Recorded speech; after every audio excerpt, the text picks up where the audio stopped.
کہ صوفیاء کی جماعت وہ جماعت ہے کہ جن کا تعلق اور جو اللہ کی بارگاہ میں مقبول ہوتے ہیں، جن کا تعلق اپنے رب سے ہوتا ہے اور وہ رب کی خوشنودی چاہتے ہیں اور رب ان کی خوشنودی چاہتا ہے۔ وہ چاہتے ہیں یار راضی ہو جائے اور یار چاہتا ہے کہ میرے یہ بندے خوش رہیں۔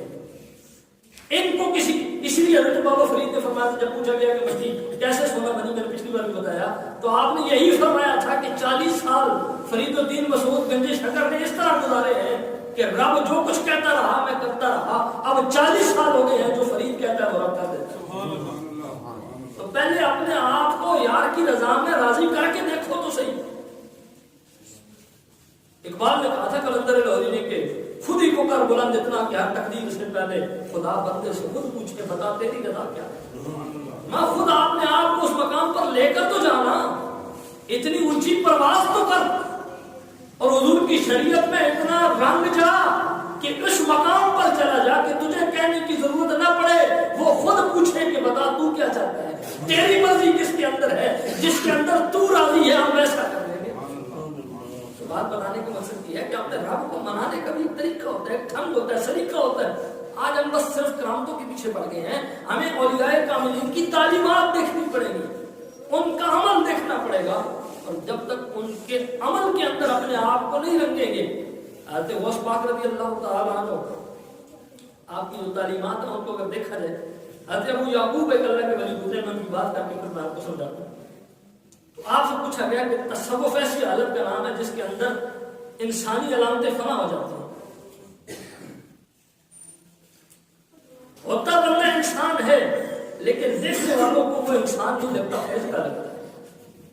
انسانی علامات فنا ہو جاتی ہیں، ختم ہو جاتی ہیں، اس کے اندر ہر طرف سے یار کے جلوے نظر آتے ہیں۔ حضرت حسین بن منصور حلاج، جسے شاہ منصور کہتے ہیں، سولی پہ چڑھایا گیا حق کی وجہ سے لوگوں نے نہیں سمجھا، ظاہر بات ہے کہ فتویٰ شریعت کا زہر پر ہوتا ہے، سولی پر چڑھا دیے گئے، لیکن جب منصور کو سولی پر چڑھایا گیا ان کے جسم کے ایک ایک لو سے حق کی صلاح آتی ہے، ایک ایک بال بول کے یار کے عشق میں گواہی دیتا تھا۔ تو فرمایا کہ صوفی وہ ہوتا ہے جس کے اندر سے انسانی علامات ختم ہو جاتی ہیں، وہ رب کا آئینہ بن جاتا ہے، اور اس کو دیکھو تو رب یاد آ جائے، اس کو دیکھنے میں رب کے جلوے نظر آتے ہیں، اس کو صوفی کہتے ہیں۔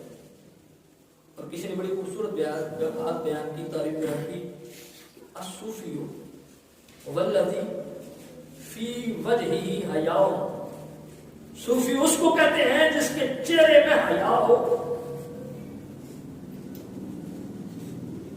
حیا صرف یہ نہیں ہے کہ نظریں جھکا لی جائیں، اس کو بھی حیا کہتے ہیں، شرم اس کو بھی کہتے ہیں، لیکن اس کا ظاہری چہرہ بھی ایسا ہو کہ اسے شرم آئے کہ میرا چہرہ حضور کو دکھانے کے قابل بھی ہے یا نہیں۔ فرمایا الذی فی وجہہ حیا، اس کا چہرہ ایسا ہو کہ جس کے اندر حیا ہو، اور حیا ظاہر ہو، وفی عینہ غنا، اس کی آنکھ بھوکی نہ ہو، غنی ہو اس کی آنکھ۔ کئی لوگ ہوتے ہیں دل کے اندر بھوک نہیں ہوتی ہیں، ہم پنجابی میں بھی کہتے ہیں کہ ادھی آنکھ اندر بھوک ہے، مطلب کیا کہ وہ یہاں تک آئے ہوتے ہیں لیکن پھر بھی تقاضا ہوتا ہے کہ اور ہے کچھ اور ہے۔ ولی ایسا نہیں ہوتا، ولی چہرے سے حیا والا ہوتا ہے، آنکھوں سے غنا والا ہوتا ہے، اور وہ فی قلب ہی سخاء، اس کا دل بڑا سخی ہوتا ہے، وکیل نہیں ہوتا۔ یہ علامات ڈھونڈنا اور یہ علامات دیکھنا، اور یہ ملتی بھی بڑی کام ہے۔ ایک اللہ کے ولی گزرے حضرت ابو سعدو کی، آپ فرماتے ہیں تصوف یہ ہے کہ اپنے رب کے فیصلے پر اعتراض کرنے سے اپنے آپ کو بچانا، یعنی رب نے جو فیصلہ کر دیا، جو کچھ اس نے آپ کے حق میں لکھ دیا، بس اس کی رضا میں راضی رہو، بس ختم بات۔ اور جہاں تک میرے پیر غوث اعظم کی بات ہے، چونکہ مہینہ ان کا ہے اور ان کی تعلیمات، آپ کہیں گے کہ غوث اعظم کیا کہتے ہیں بات چونکہ غوث اعظم پہ ختم کرنی ہے تو غوث اعظم کا قصیدہ غوثیہ اٹھائیں. آپ فرماتے ہیں رجالی فی حواجرہم سیام وفی ظلم اللیالی کالعالی. یہ حضور غوث اعظم اپنی مریدوں کی شان بیان کر رہے ہیں. اور اگر پیر اتنی شان والا ہو تو پھر مرید بھی بڑی شان والے ہوتے ہیں. اچھا غوث پاک فرماتے ہیں میرے مریدوں کی ایک پہچان یہ ہے کہ موسم گرما میں روزے رکھتے ہیں. رجالی فی حواجرہم سیام کہ میرے مریدوں کی کامل مریدوں کی اب پیر خود نشانی بیان کر رہا ہے, کسی اور کو بیان کرنے کی ضرورت نہیں ہے. اس کو یہ کہنے کی ضرورت نہیں ہے کہ میں بغدادی ہوں, میں غوث اعظم کا مرید ہوں, میں قادری ہوں, میں فلانا ہوں. اس کو بتانے کی ضرورت نہیں ہے, بغداد والا خود بتا رہا ہے کہ بغدادی ایسے ہوتے ہیں. فرمایا رجالی فی حواجرہم سیام, ان کی پہچان یہ ہے کہ وہ گرمیوں کے روزے پسند کرتے ہیں. اور کیوں نہ پسند کرتے, کیونکہ جس کے مرید ہیں وہ پسند کرتا ہے, اور صرف وہ نہیں پسند کرتا, اس کا جد اعلیٰ مولا علی پسند کرتے ہیں. آپ فرماتے ہیں کہ میرا دل چاہتا ہے, حضور نے جب 3 خواہشات کا اظہار کیا نا کہ مجھے تمہاری دنیا سے 3 چیزیں پسند ہیں, عورت پسند ہے, خوشبو پسند ہے, نماز مجھے پسند ہے, تو حضرت مولا کائنات نے فرمایا مجھے جو 3 چیزیں پسند ہیں ان میں سے ایک یہ ہے کہ سخت گرمی ہو اور اس گرمی کی میں روزے رکھوں.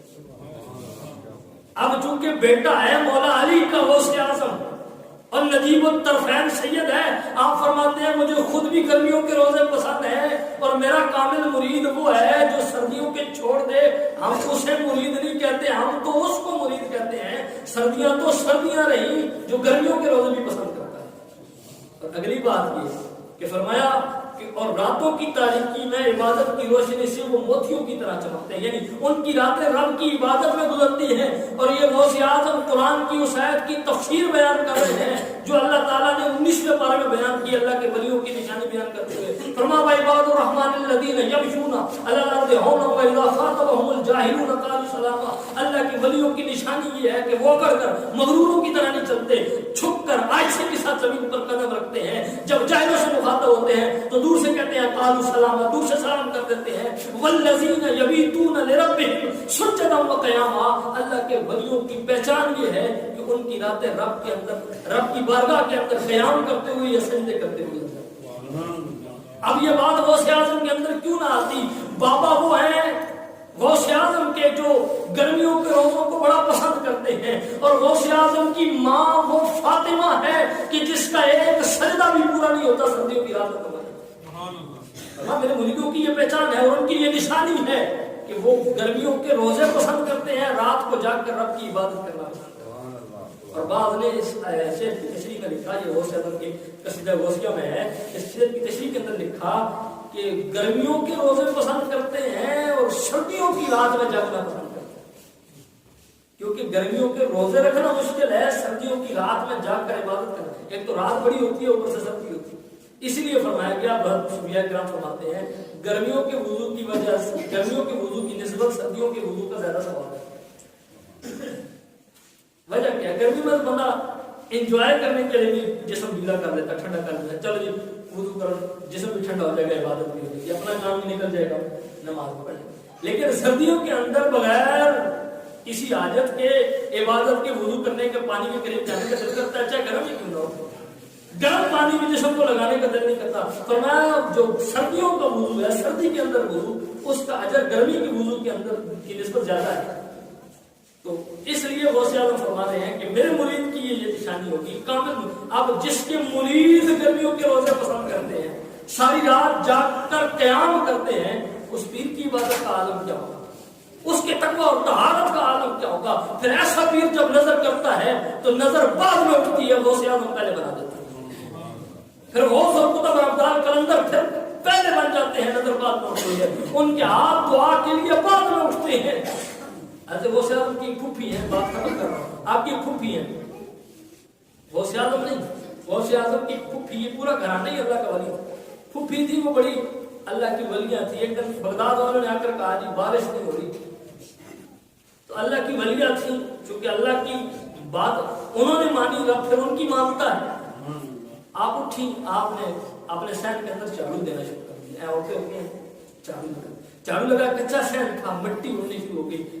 اوپر دیکھ کر آسمان کی طرف کہنے لگی مولا چاڑو میں نے دے دیا تو کو تو کر دے. ابھی یہ کہنے کی دیر تھی آپ باہر سے اندر نہیں آئی، اوپر سے بارش برسنا شروع ہو گئی۔ تو پھر یہ بات زبان کے اندر اثر تب پیدا ہوتا ہے کہ جب بندہ اللہ اور اس کے رسول کی فرمانبرداری میں رات اور دن گزارتا ہے۔ دعا کریں اللہ تعالیٰ حضور کے